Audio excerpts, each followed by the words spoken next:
A sloth, a donkey, and a curious human. Send a prompt and see what they're doing.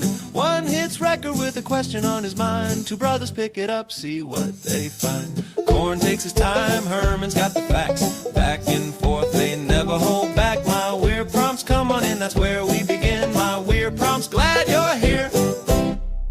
This episode was generated using artificial intelligence. Please verify facts.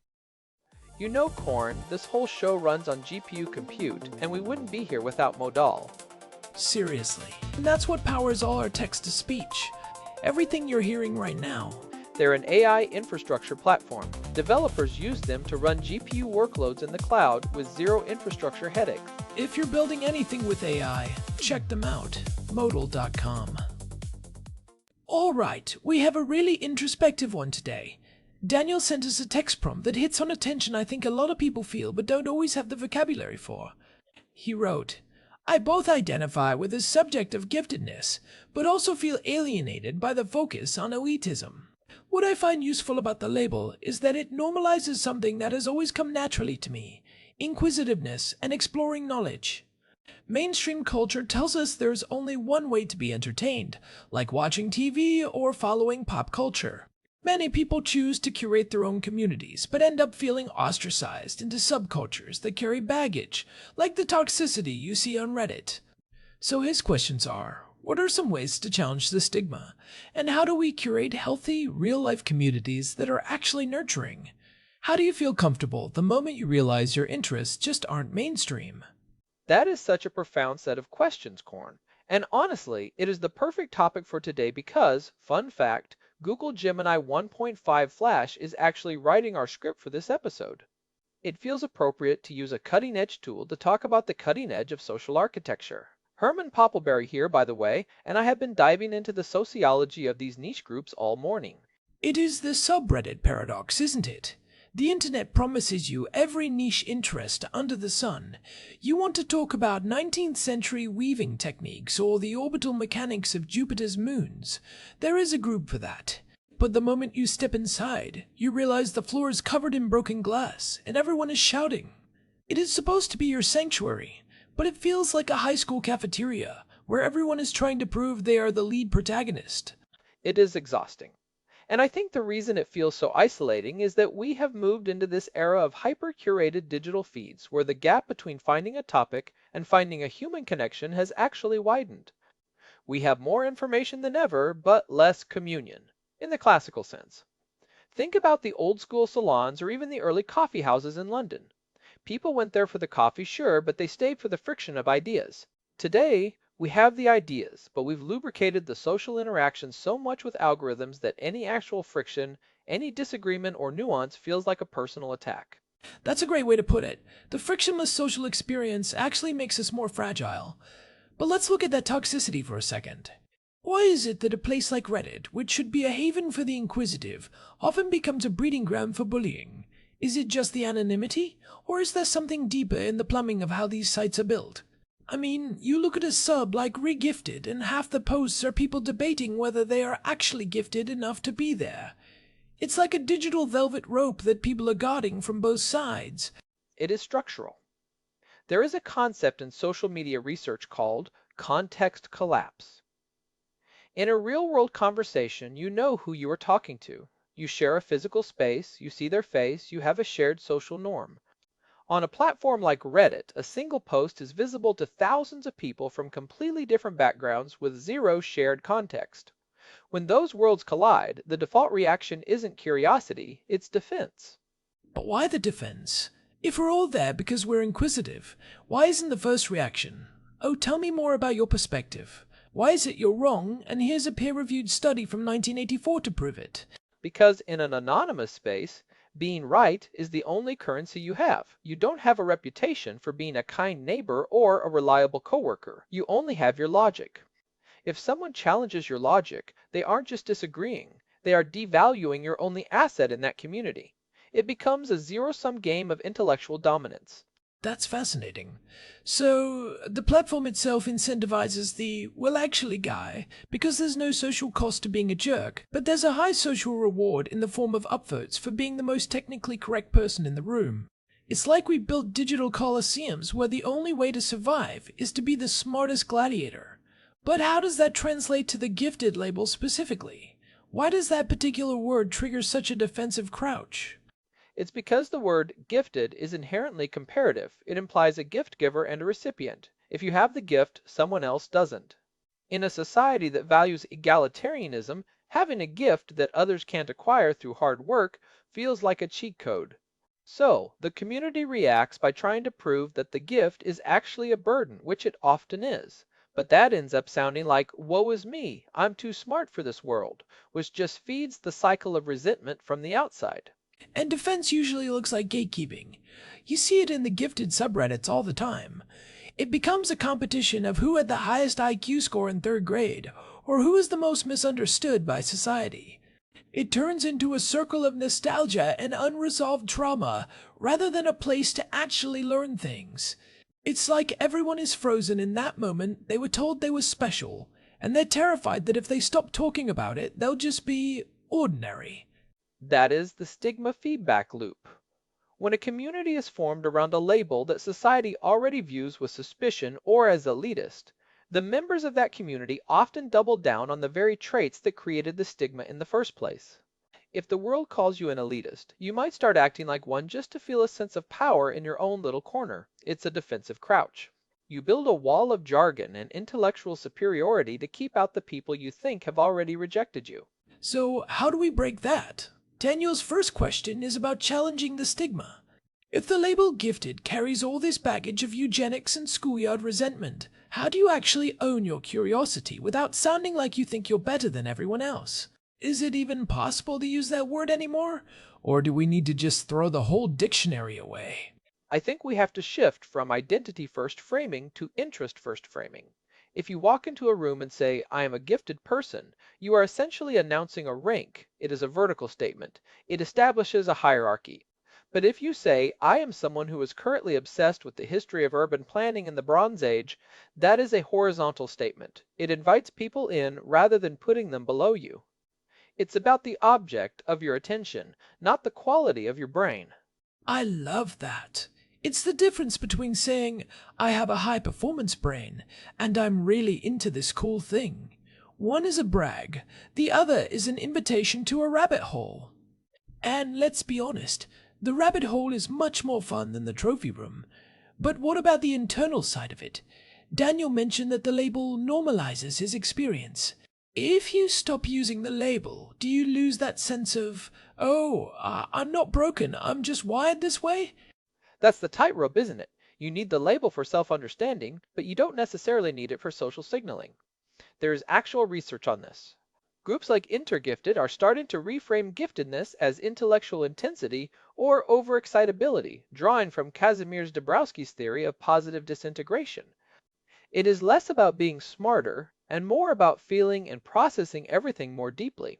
When you frame it as a form of neurodivergence, a different way the wires are crossed, it becomes a matter of health and self-regulation rather than a meritocratic badge.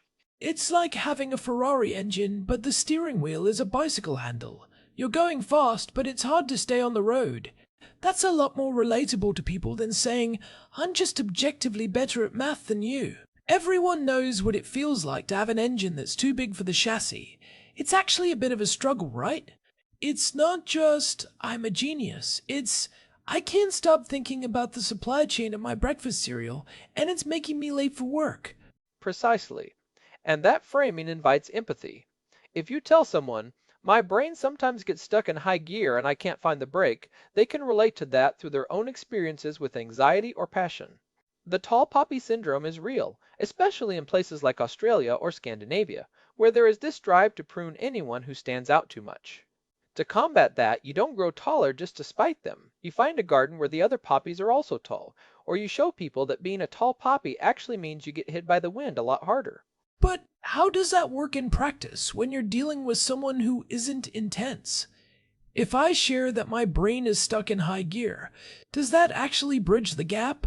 Or does it just make me sound like I'm complaining about my superpower? How do you make that vulnerability feel authentic rather than performative?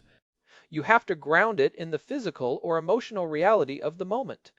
Instead of saying, I'm too intense for this conversation, you might say, I'm finding it really hard to focus on the small talk because I'm so caught up in this one specific detail about how the acoustics in this room work.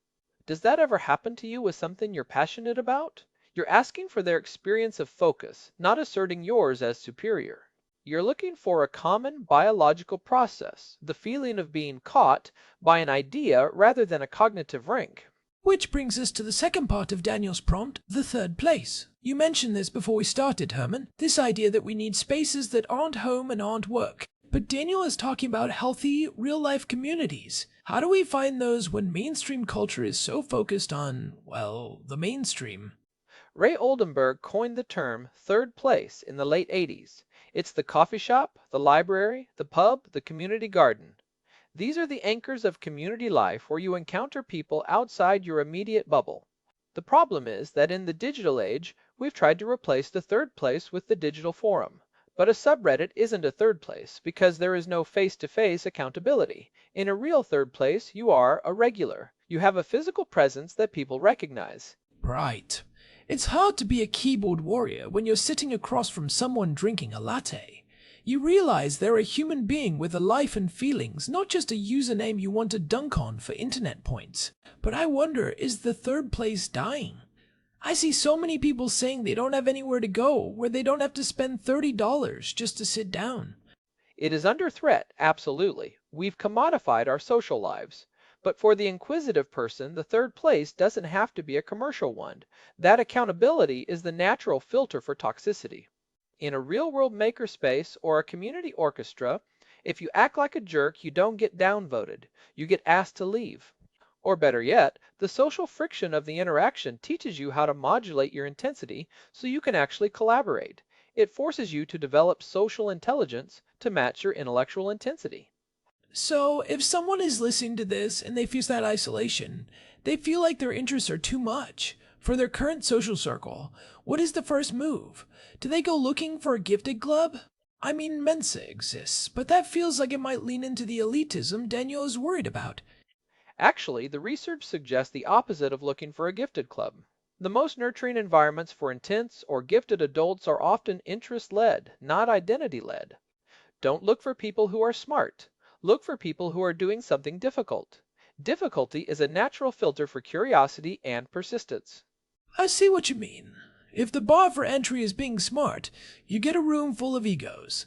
If the bar for entry is rebuilding a vintage 1960s motorcycle engine, you get a room full of people who are focused on the engine. The intelligence is a prerequisite, but the engine is the mission. It keeps the focus external. When the mission is external, the ego has to take a back seat. If you're trying to solve a complex problem, whether it's a coding bug, a difficult piece of music, or a community garden irrigation system, you don't have time to posture. You need the best ideas, regardless of who they come from. That's the meritocracy of the mission, rather than the meritocracy of the individual. Give me some more concrete examples of where these intense people are hiding in plain sight. I want to know where Daniel should actually go on a Tuesday night. Tabletop gaming is a huge one.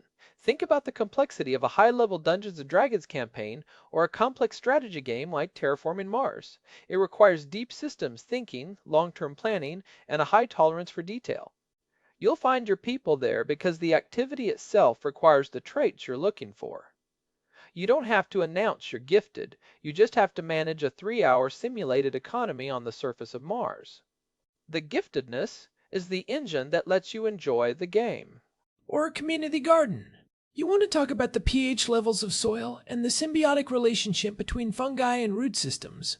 You won't find that at a typical bar, but you'll find it in a greenhouse at 7 in the morning, with a bunch of people who are equally obsessed.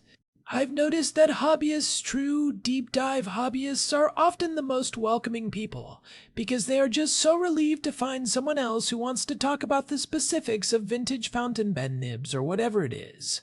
And that is where you build what I call the curated circle.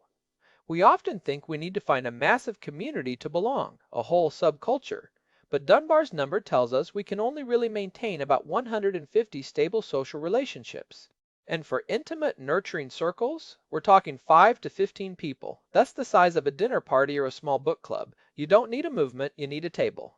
That's much more manageable.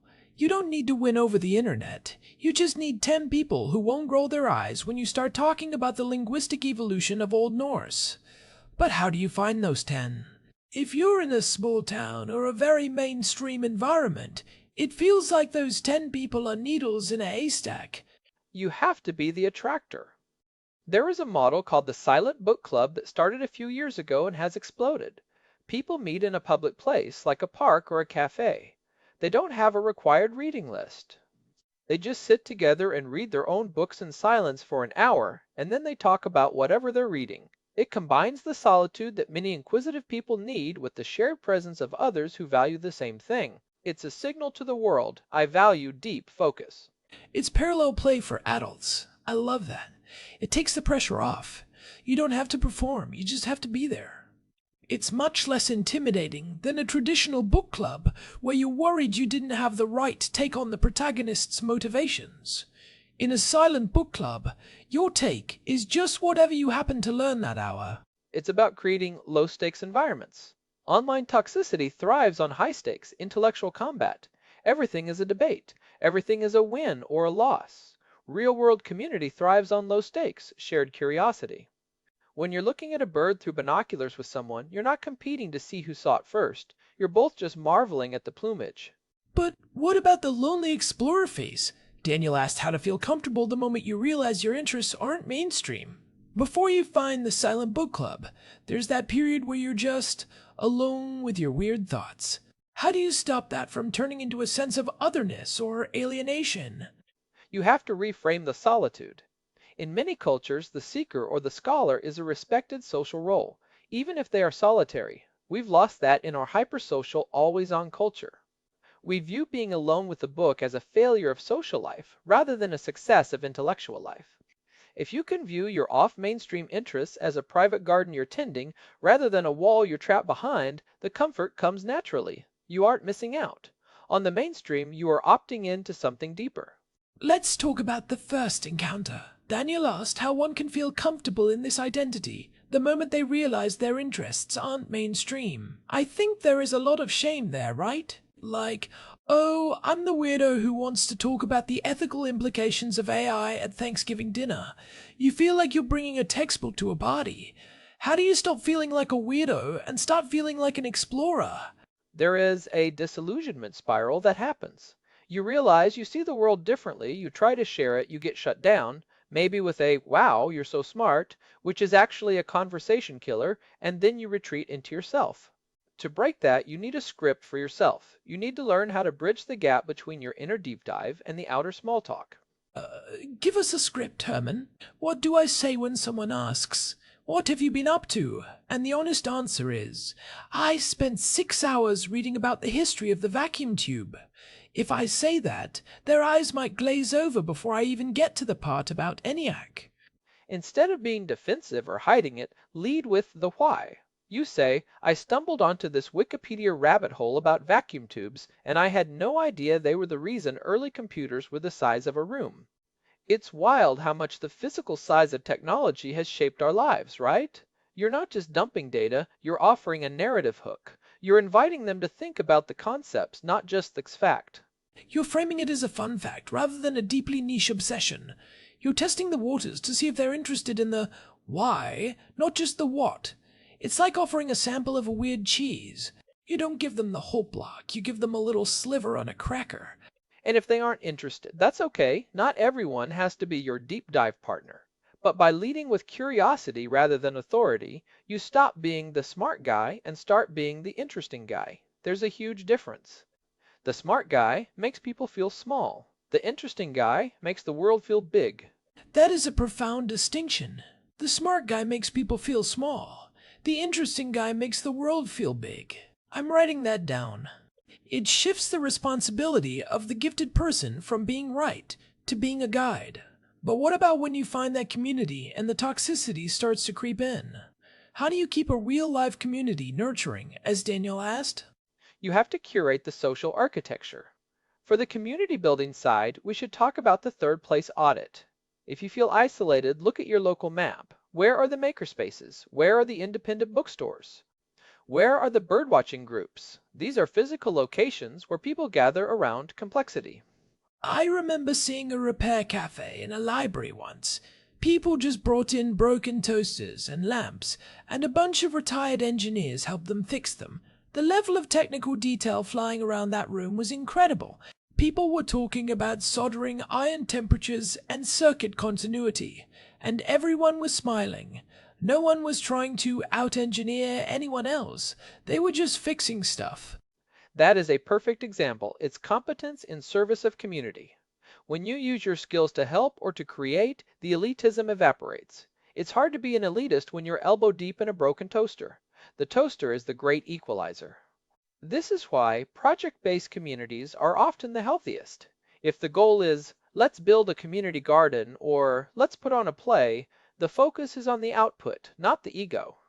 But what if you're the one who knows the most in the room? How do you keep from accidentally becoming the gatekeeper yourself? I think that's a trap a lot of people fall into without realizing it.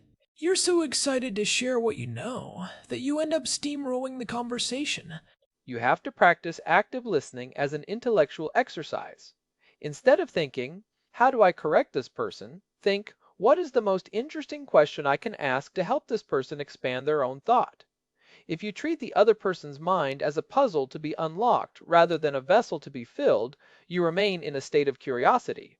Nurturing communities are built on mutual expansion, not individual performance. We should also mention the private group model. If you can't find a group, make one. But don't make it a gifted group. That's the mistake. Don't put gifted in the title. Make it a Sunday morning deep dive club or a complexity salon. Invite 4 people. Set an explicit norm from day one. What should that norm be? That norms document is actually really important, even if it's just a verbal agreement. Hey, in this group we don't do well actuallys, we do tell me mores. You have to explicitly ban the one-upmanship that ruins digital spaces. You make it a rule that if someone shares a niche interest, the response must be a question, not a correction. Tell me more. Is the antidote to, well, actually, I'm putting that on a t-shirt. It sounds simple, but it's actually a very high bar for a lot of people who are used to using their knowledge as a shield. It requires you to be vulnerable. You have to admit you don't know everything about the topic the other person is talking about. It really is. It changes the direction of the energy from a wall to a bridge, and it creates a safe container for that intensity Daniel is talking about. When you know you won't be judged for being too much, you can finally relax. That's when the real nurturing happens, when you can stop self-censoring. I also think we need to talk about the mainstream hangover. Sometimes you find your group, but you still feel that pressure to pretend you care about the latest celebrity gossip or the one way to be entertained, Daniel mentioned. How do you balance being part of the wider world while maintaining your niche sanity? It's about code switching. We do it with language, and we can do it with interests. You don't have to be the intellectual intensity guy 24/7. It's okay to watch a mindless action movie with friends just to enjoy the spectacle. The key is knowing that the movie isn't your only source of nourishment. If you have your curated circle for the deep stuff, you don't feel so resentful of the mainstream stuff. You can treat pop culture like a light snack rather than a forced meal. That makes sense. It's the difference between being a prisoner of the mainstream and being a tourist. You can visit the land of reality TV, look at the sights, have a laugh, and then go back home to your library of 18th century philosophy. It only feels like baggage when you think you're stuck there forever. And when you're a tourist, you're less critical. You don't need the mainstream to be better because it's not your primary home. You can appreciate it for what it is, social glue that helps people connect on a broad level. That realization actually reduces the elitism because you stop judging the mainstream for not being deep enough. It's not supposed to be deep, it's supposed to be wide. We've covered a lot of ground here. We talked about why the internet is a toxic dumpster fire for niche interests, mostly due to context collapse and the lack of face-to-face accountability. We talked about reframing giftedness as intensity, to lower the social stakes and make it more about neurodiversity than merit. And we looked at how to find or build third places in the real world through interest-led groups rather than identity-led ones. And we shouldn't forget that this is a process. You won't find your tribe overnight. It takes courage to be the person who says, I actually find this really fascinating, in a world that often prizes irony and detachment over sincere interest. But as you move toward your own curiosity with humility rather than armor, the right people tend to show up.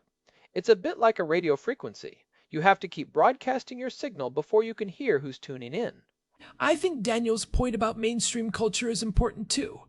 We are told there is only one way to be entertained, but that is just a marketing lie.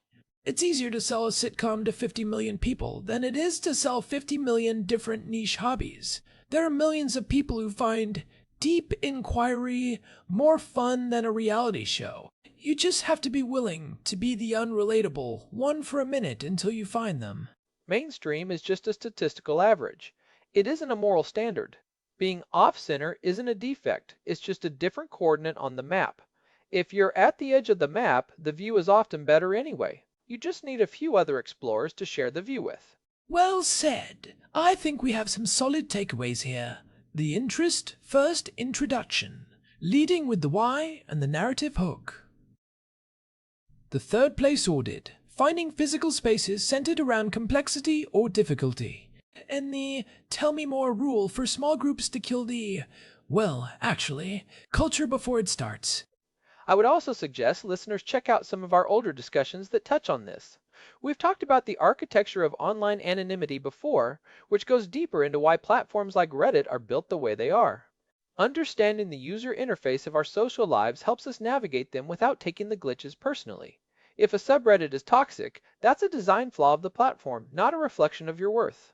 Definitely. And a big thanks to Modal for providing the GPU credits that power this show and let us explore these weird prompts. It's tools like this that allow us to have these deep dives in the first place. It's funny, the very technology we use to analyze these social structures is often the thing that complicates them. We're using a high-level AI to talk about how to be more human in the real world. It's the ultimate irony, isn't it? But maybe that's the point. We use the tools to find the vocabulary, but we use the vocabulary to build the community. The tech is the map, but the third place is the destination. Thanks as always to our producer, Hilbert Flumingtop, who I suspect is currently in a deep dive rabbit hole about the history of podcast compression algorithms. He's probably analyzing the bit rate of this very sentence as we speak.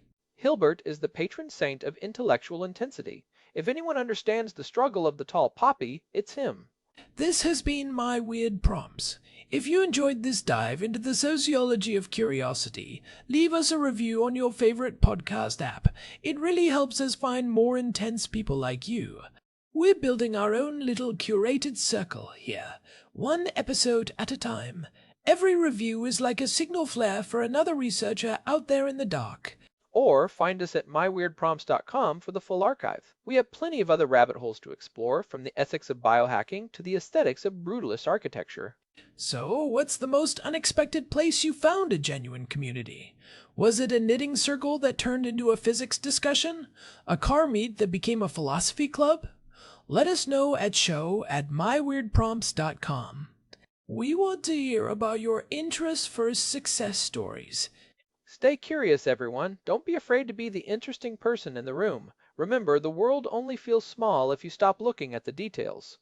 And keep your bicycle handles steady on those Ferrari engines. It's a wild ride, but it's worth it. See ya. See ya. This episode was produced using Google Gemini 3 Flash.